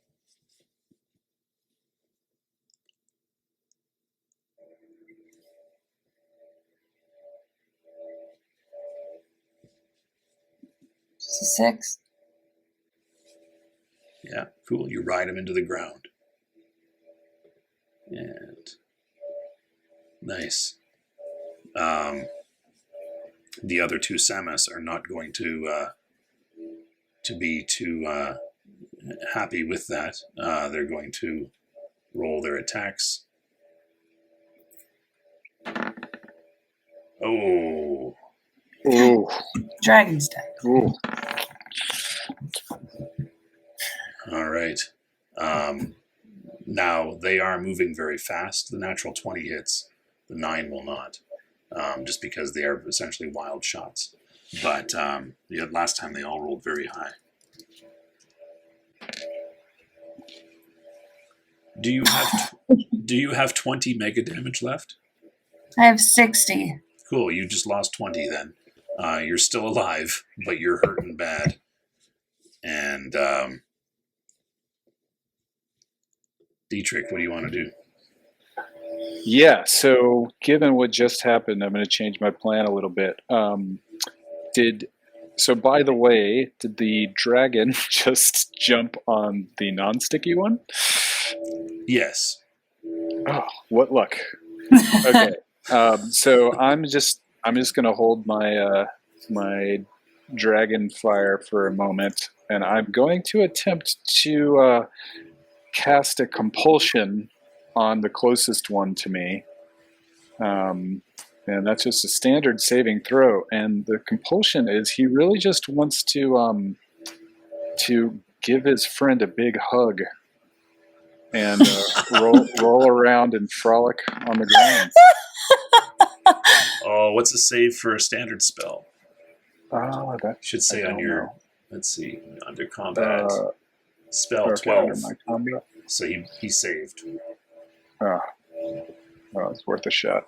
Yeah, but he saved. But look at you with your Jedi mind trick. That's good. Yeah. All right. So roll a d10 for me there, Dragon.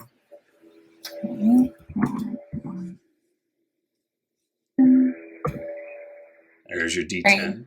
And that means you get 3 mega damage back as you heal. I get 3 or 30. You get 3. You get Oh my one. god. I'm pretty sure, what's it say here? Your bioregeneration. Hello, I don't know. bioregeneration. 1d10 per round. So, Nice. yeah, so you got 3 back. It's more than you had before. As you just automatically heal. But Smart healing. you have a power armor pinned, basically. What would you like to do? Yes. I want a fire breath at a point blank range. Okay. How much does fire breath do? 4d6. Okay. So just take a look at your options. So your fire breath does 4d6, right? Yeah. And your claws do 3d6 plus 8. So you're guaranteed to do more Oh, damage that's with your actually claw. more. Yeah. And you would add the fire because you're on fire to that. So you would be doing 5d6 plus 8 damage with your claw. So if you just pin it down and start tearing away at it with your claws, you're going to do a hell of a lot more damage. That sounds better. Then let's do that. So yeah. So give me a d20 roll. D20? Yeah. Let's hope for that natural 20. I already got 2. There's a 7. You'll hit it. Oh. So roll your 5d6 and add 8 to it. 6. 21. Okay.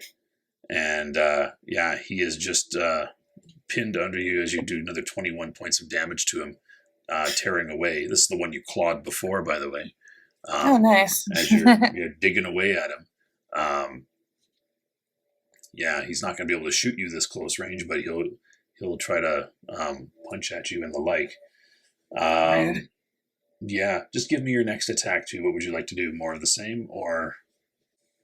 Well, I don't think I've doubled my flames yet, so I want to fuel flame myself. Rather than attack this guy that you got pinned? Well, I feel like it is an attack. It'll only do 4d6 damage as you keep him pinned. Whereas you'll do 5d6 the claws plus 8 will still do if more. You do the claw. Yeah. Eventually it will do more with the claws as well, but you are using up an action and giving him a moment to do something. So if you just fuel your flame. Then the claw swipe again. Yep. So 5d6 again. Roll a d20 first. Oh, that's right. Sorry. Yeah. Oh, that's cool. Better. Yeah. And give me the 5d6 and add 8 to it. 15 plus 8's 23. Okay, cool. Nice. You're digging away at him. You've probably done, with the fire breath and the clawing at this guy so far, you've probably done almost 100 points of damage to him by this point. Which is, he can take quite a licking. Also give me a d10 roll and you can heal that back as well for this second one.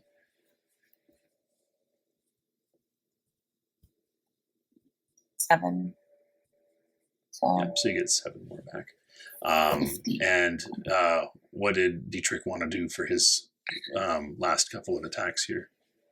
Yeah, so I'll use my dragon fire breath, take off my cowboy hat, and breathe a burst of fire at one of the ones that's still flying. Okay. Closest, the one that I failed to do the compulsion on. Okay, go for that. Yeah, give me a. Do they roll or? I think if they don't know it's coming. Well, you're presumed to be paying attention. Oh, but you're hidden, right? So. Yeah, I'm hidden until now. I'm probably So it sees.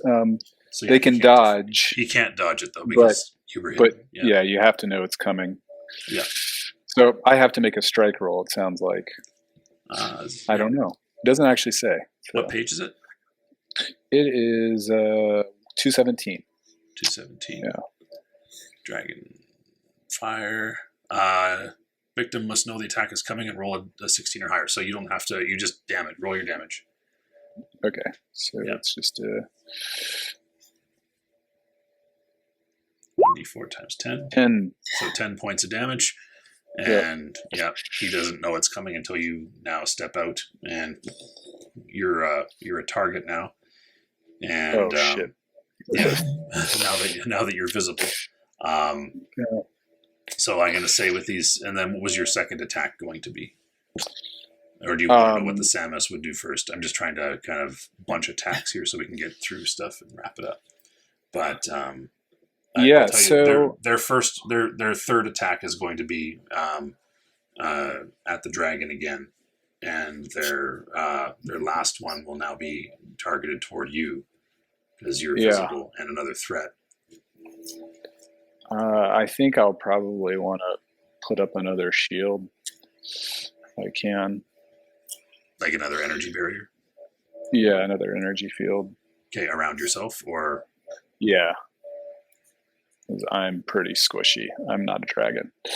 Yeah, you do have armor, but yeah. Yeah, but it's not. 2 railgun blasts would do you in for sure. Yeah. Okay, so you cast that. Okay. And then the Samus will take their actions. Again, let's see what we got against the dragon.